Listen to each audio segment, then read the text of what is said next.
ஜெய் வாராகி. வணக்கம். வாழிய நலம். நமது வளர்வாராகி யூடியூப் சேனலுக்கு உங்களை வரவேற்பதில் பெருமகிழ்ச்சி அடைகின்றேன். நமது சேனலை சப்ஸ்கிரைப் பண்ணாதவங்க சப்ஸ்கிரைப் பண்ணிக்கங்க, லைக் பண்ணுங்கள், ஷேர் பண்ணுங்கள், நண்பர்களிடம் பகிருங்கள். நண்பர்களே,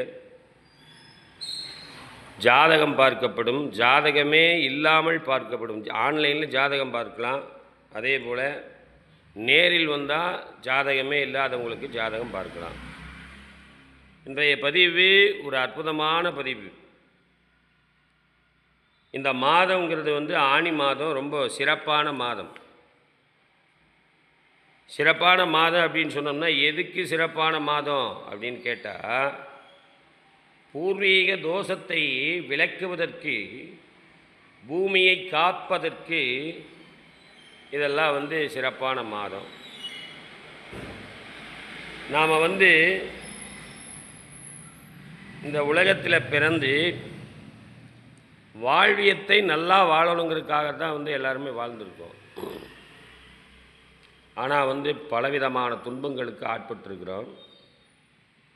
இதில் நமக்கு இந்த பூர்வீக தோஷம் இருந்தது அப்படின்னு சொன்னோம்னா, பஞ்சமஸ்தானம், ஜாதகத்தில் பஞ்சமஸ்தானம் தோஷம் இருந்தது அப்படின்னா பாக்கியம் கிடைக்காது.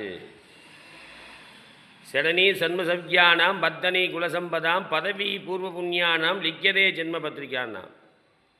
ஆக நமக்கு பதவி, சௌக்கியம், புத்திரப்பேறு,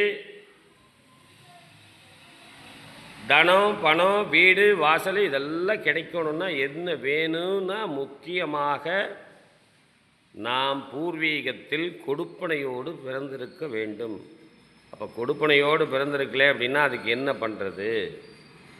இப்போ இந்த மாதத்தில் குறிப்பாக பூமி தோஷத்தை விலக்குவதற்கு நான் காலம்பூரா 3 தலைக்கட்டாக நான் வாடகைக்கே இருக்கேன். வாடகை கூட கொடுக்க முடியாத அளவுக்கு கஷ்டம். எவ்வளவு வேலைக்கு போய் எவ்வளவு சம்பாதிச்சாலும் அதில் எந்த விதமான லாபமும் இல்லை அப்படின்னு இருக்கக்கூடியவர்கள் இந்த மாதத்தை தேர்ந்தெடுத்து, இந்த மாதத்தில் உங்கள் பூர்வீக கர்ம தோஷத்தை நீக்குவதற்காக இந்த ஆனி மாதம் மிகவும் சிறப்பான மாதமாக அமைகிறது. அதில் ஆனி 10ஆம் தேதி சதுர்த்தசி திதி. இந்த திதியில் தர்ப்பணம் கொடுப்பது மிகவும் சிறப்பு. அதே போல் அடுத்த நாள் அமாவாசை. அமாவாசைங்கிறது சாயங்காலம் 4 மணி வரைக்கும் இருக்குது. அந்த அன்னைக்கும் தர்ப்பணம் கொடுக்கறது பூர்வீக தோஷத்தை நிவர்த்தி செய்வதற்குண்டான வழிகள். எங்கே கொடுக்கலாம் அப்படின்னா, ஐவர் மடம் என்று சொல்லக்கூடிய, கேரளாவுக்குள்ளே நுழைய வேண்டாம்,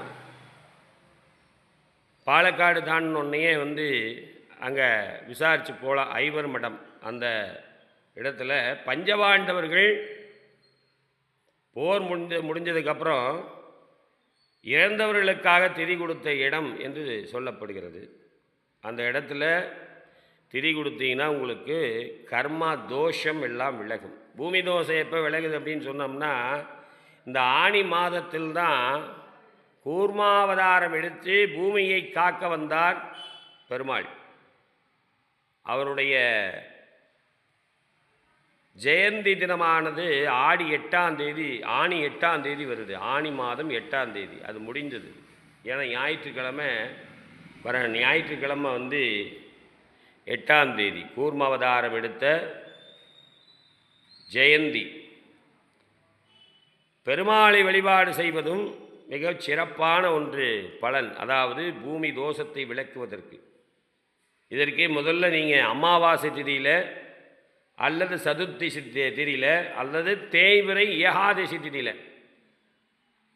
மூவேலி 21 தலைமுறைகளுக்கு தர்ப்பணம் கொடுக்கணும். தர்ப்பணம் கொடுத்தா தான் உங்களுடைய தோஷம் விலகி இறையருள் கிடைப்பதற்கு இறை வழிபாடே அதற்கு அதுதான் வழிவகைகள் செய்யும். நீங்கள் இந்த மாதத்தில் அமாவாசை அன்னைக்கு திதியை கொடுத்துட்டு பூமி தோஷம் உள்ளவர்கள் வீடு குடியிருக்க வீடு இல்லாதவர்கள், வாடகை வீட்டிலே குடியிருக்கக்கூடியவர்கள், என்னுடைய வாழ்வியத்திற்கு ஒரு வழிவகைகள் வேண்டும் என்று போராடுபவர்கள், மணச்சநல்லூருங்கிறதே மண் அணைத்த நல்லூர் என்று சொல்லப்படுகிற திருச்சிக்கு பக்கத்தில் இருக்கக்கூடிய ஸ்தலம். பூமிநாதர், தர்மவர்த்தினி அம்பிகை, அந்த ஸ்தலத்துக்கு நீங்கள் திருமஞ்சனம் அதாவது இந்த மாதத்திலேயே ஆணி திருமஞ்சனம் என்று சொல்லக்கூடியது எத்தனாம் தேதி வருது? 17ஆம் தேதி வருது ஆணி திருமஞ்சனம். அன்றைய நாள் இறைவனை வழிபாடு செய்ய, உங்களுடைய பூமி தோஷம் விலக, வீடு அமைய, சுக சம்பத்துக்கள் அமைய, அந்த மண்ணச்சநல்லூரில் இருக்கக்கூடிய பெருமாளை, சிவபெருமானை வழிபாடு செய்தால் உங்களுடைய பூமி தோஷம், பகைமை விலகி, வழக்கு வியாஜ்யங்களில் வெற்றி, அற்புதமான பலன்களை இந்த வருடத்தில் நீங்கள் வழக்கு பிரச்சனைகள் இருந்தாலும் சரி, பூமி அமைய மாட்டேங்குது அல்லது பூமியை விற்க முடியல அப்படிங்கிற மாதிரி இருந்தாலும் சரி, அந்த பூமியிலிருந்து ஈசான்ய மூலையில் ஒரு மஞ்சள் துணியில் 3 கை மண் எடுத்து, இடது கையில் துணியை வச்சுட்டு வலது கையில் 3 கை மண் எடுத்து, அந்த மண்ணை கொண்டு போய் பூமிநாதர் கோயிலில் கொடுத்தா பூஜை பண்ணி கொடுப்பாங்க. இதை நீங்கள் செய்தீங்க அப்படின்னு சொன்னோம்னா விற்காத பூமி சீக்கிரமாக விற்றுரும். வழக்கு வியாஜ்யங்கள் இருக்கக்கூடிய பூமிகளிலிருந்து கொஞ்சம் விடுதலை அடைந்து உங்களுடைய வழக்கு வெற்றியை நோக்கி போகும். அதே போல் இந்த மாதத்தில் பெருமாளை, பூவராகமூர்த்தியை, முஷ்ணம், அங்கே அந்த இடத்துல போய் வழிபாடு செய்ய, பெருமாளுடைய கிருபாகடாட்சம் கிடைக்க, பூமி தோஷம் விலகும், சகல சம்பத்துக்களும் இந்த மாதத்தில் உங்களுக்கு அற்புதமாக கிடைப்பதற்கு ஒரு வாய்ப்புகள் இந்த மாதத்தில் இருக்குது. பயன்படுத்திக்கிங்க. மணச்சநல்லூர் அங்கே போகிற போது நெய் 1 லிட்ரு, நல்ல சுத்தமான நெய், அதே போல் குங்குமம் ஒரு 200, விபூதி ஒரு 200, இதெல்லாம் வாங்கி சுவாமிக்கு கொண்டு போய் கொடுங்க. மஞ்சள், குங்குமம், விபூதி இதையெல்லாம் கொடுக்குற போது உங்களுக்கு சிறப்பான மங்கள காரியங்கள் நிறைவேறும். நன்றி, வணக்கம்.